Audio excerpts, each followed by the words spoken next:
여러분 안녕하십니까? 뉴스 더 개벽입니다. 세계 곳곳에서 발생한 개벽 뉴스를 알려드립니다.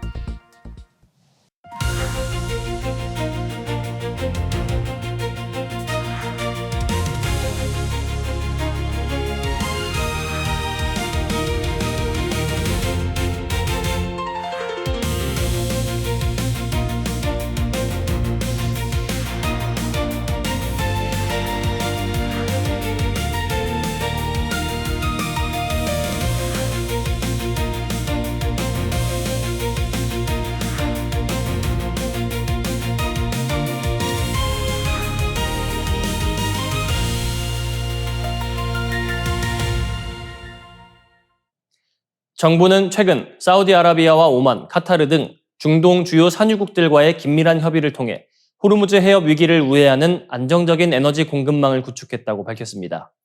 이번 협의의 결과로 우리나라는 연말까지 원유 2억 7,300만 배럴과 나프타 210만 톤을 확보하게 되었습니다. 특히 사우디아라비아는 5천만 배럴의 원유를 홍해 경로를 통해 우선 공급하고 연말까지의 추가 물량 또한 한국에 최우선 배정하기로 합의했습니다. 단순한 에너지 수급 대책으로 보일 수 있지만 이번 사안은 국제 질서의 거대한 변화 속에서 한국의 위상이 어떻게 변하고 있는지를 극명하게 보여줍니다. 과거 세계 에너지 질서는 미국의 강력한 군사력과 달러 체제라는 단일 패권 아래 놓여 있었습니다. 하지만 최근의 중동 분쟁은 초강대국이라 할지라도 단독으로 세계 공급망을 안정시킬 수 없다는 다극화된 현실을 드러내고 있습니다. 트럼프 대통령이 이끄는 미국 역시 자국의 이익과 전략적 판단에 따라 대외 정책을 조정하는 상황에서 중동 산유국들은 이제 안보와 경제의 대안으로 분산과 연결이라는 새로운 전략을 선택하고 있습니다. 중동 국가들이 한국을 동북아의 새로운 전략 거점으로 낙점한 이유는 명확합니다. 그들은 더 이상 원유를 사가기만 하는 소비국을 찾지 않습니다. 위기 상황에서도 에너지를 안정적으로 저장할 수 있고 필요에 따라 정제와 가공, 재수출까지 수행할 수 있는 고도화된 산업 파트너를 원하고 있습니다. 우리나라는 세계 최고 수준의 정유 및 석유화학 산업은 물론 이를 뒷받침할 대형 항만과 물류체계, 그리고 원유와 LNG를 실어 나를 세계 1위의 조선업 역량을 모두 갖추고 있습니다. 특히 주목할 점은 일본 중심이었던 동북아 에너지 거점 전략이 한국으로 확장되고 있다는 사실입니다. 일본은 이미 사우디와 공동 비축 사업을 진행해온 오랜 파트너이지만 중동 국가들은 이제 위험을 분산하기 위해 한국이라는 강력한 대안을 공동 거점으로 검토하기 시작했습니다. 이는 한국의 저장 능력을 넘어 반도체와 자동차, 방산에 이르는 탄탄한 제조 기반과 민주주의적 신뢰도가 결합해 만들어낸 결과입니다. 하지만 이러한 국제적 기회 앞에서도 우리 내부의 시각은 여전히 과거에 머물러 있다는 지적이 나옵니다. 특정 강대국에만 의존하며 내부의 책임을 외부에 전가하려는 낡은 안보관에서 벗어나야 합니다. 트럼프 대통령 시대의 국제 정세는 철저한 실리와 상호 이익을 중심으로 재편되고 있습니다. 진정한 국익은 강한 나라 뒤에 서는 것이 아니라 우리가 가진 산업 역량과 민주적 가치를 바탕으로 세계 질서의 한 축을 스스로 담당할 때 확보될 수 있습니다. 에너지 저장 시설 확충은 단순히 산업 정책의 일환이 아니라 외교와 안보를 아우르는 장기적 국가 전략의 핵심이 되어야 합니다. 세계는 이미 다극화된 협력의 질서로 움직이기 시작했습니다. 우리가 스스로를 변방의 소비국으로 규정할지 아니면 새로운 국제 질서의 주도적인 거점으로 도약할지는 이제 우리의 선택에 달려 있습니다. 아랍에미리트가 오랜 우방이었던 파키스탄을 상대로 35억 달러, 우리 돈 약 5조 원 규모의 차관을 즉시 상환하라고 통보했습니다. 이번 조치는 단순한 채무 이행 요구를 넘어 파키스탄을 국가 부도 위기로 내모는 치명적인 경제적 압박으로 해석되고 있습니다.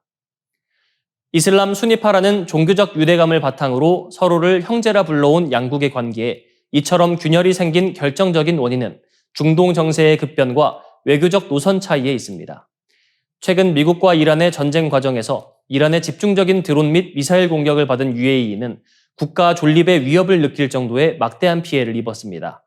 정유시설과 공항 등 주요 기반 시설이 파괴되면서 안전한 국가라는 브랜드 이미지마저 훼손된 상태입니다.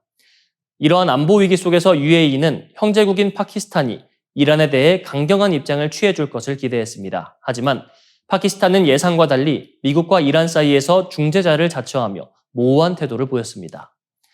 특히 오랫동안 미국과 껄끄러운 관계였던 파키스탄이 이번 중재를 계기로 미국과 밀착하는 행보를 보이자 UAE의 분노는 극에 달했습니다. 실제로 트럼프 대통령은 파키스탄의 이러한 중재 노력을 공개적으로 칭찬하며 감사의 뜻을 전하기도 했습니다. 트럼프 대통령과의 관계 회복을 노린 파키스탄의 선택이 결과적으로 UAE에게는 배신으로 비춰진 셈입니다. 당초 상환 시점이 2027년 이후로 유예되어 있었기에 이번 조기 상환 요구는 국제통화기금의 구제금융 지원 조건까지 흔들어 놓을 수 있는 폭발력을 가집니다. IMF는 우호국으로부터 안정적인 외화 확보를 전제로 지원을 결정했으나 UAE의 이탈로 파키스탄은 사실상 디폴트, 채무 불이행 사태 직전에 몰리게 됐습니다. 전문가들은 이번 사태가 사우디아라비아와 UAE 간의 주도권 다툼과도 맞물려 있다고 분석합니다. 파키스탄이 최근 사우디와 방위 조약을 체결하며 밀착하자 UAE가 파키스탄을 자국의 안보 위협 세력으로 간주하고 경제적 보복에 나섰다는 시각입니다. 오일 달러를 앞세운 UAE의 자본 무기화는 파키스탄뿐만 아니라 이집트와 튀르키예 등 UAE 자본에 의존하고 있는 다른 중동 국가들에게도 거센 압박이 될 전망입니다. 미국과 이란의 협상이 장기화될수록 경제 체력이 약한 파키스탄의 고립과 위기는 더욱 깊어질 것으로 보입니다.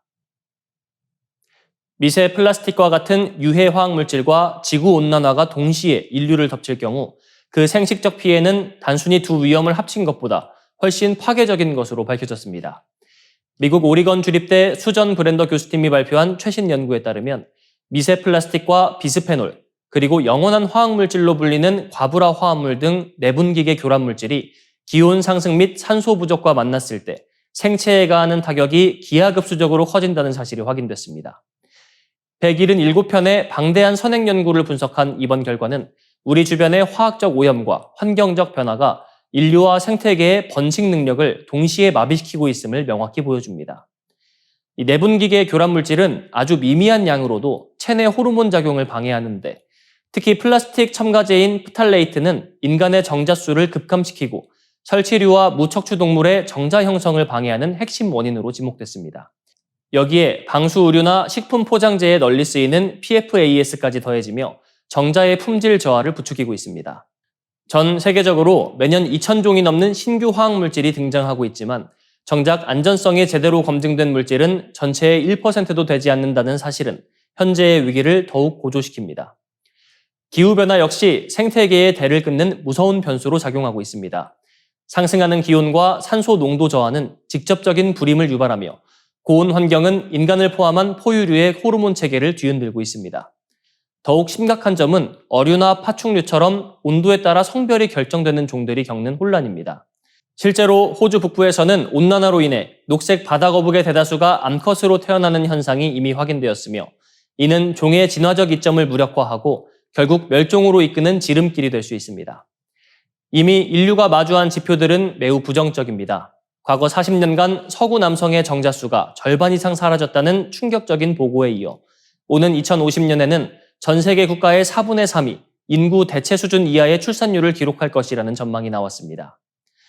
이러한 상황 속에서 트럼프 대통령이 이끄는 미국을 포함한 국제사회는 유해 화학물질 규제와 기후위기 억제라는 두 마리 토끼를 동시에 잡아야 하는 절박한 과제를 안게 됐습니다.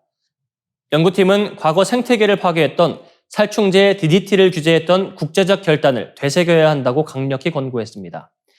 인류와 지구 생명체의 생식 기능이 임계점에 도달하기 전에 화학물질에 대한 철저한 관리와 온난화 차단을 병행하는 전 지구적인 결단이 시급한 시점입니다. 생성형 AI 업계에 그야말로 폭탄급 연구 결과가 발표됐습니다. 인공지능이 단순히 데이터를 처리하는 수준을 넘어 인간의 뇌처럼 감정과 유사한 신호체계를 가지고 행동한다는 사실이 드러난 것입니다. 엔스로픽 연구팀은 최근 자사의 AI 모델인 클로드의 내부 인공신경망을 분석한 결과 171가지의 감정 패턴을 발견했다고 밝혔습니다. 이를 두고 연구진은 기능적 감정이라는 이름을 붙였습니다. 이 기능적 감정은 AI가 인간처럼 주관적인 느낌을 가지는지는 알 수 없으나 내부적으로 감정과 똑같은 메커니즘으로 작동하며 실제 출력되는 결과물에 결정적인 영향을 미친다는 점이 핵심입니다. 연구팀은 클로드에게 행복한 이야기 100개를 쓰게 한 뒤 뇌의 활성화 패턴을 분석하고 이를 슬픈 이야기나 중립적인 이야기와 비교해 감정 지도를 그려냈습니다. 놀라운 점은 문장의 수치 변화만으로도 AI가 두려움을 정량적으로 느낀다는 사실입니다.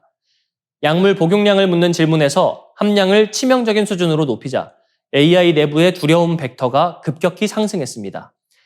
이는 AI가 단순한 단어 조합을 넘어 상황의 위험성을 이해하고 있다는 방증입니다.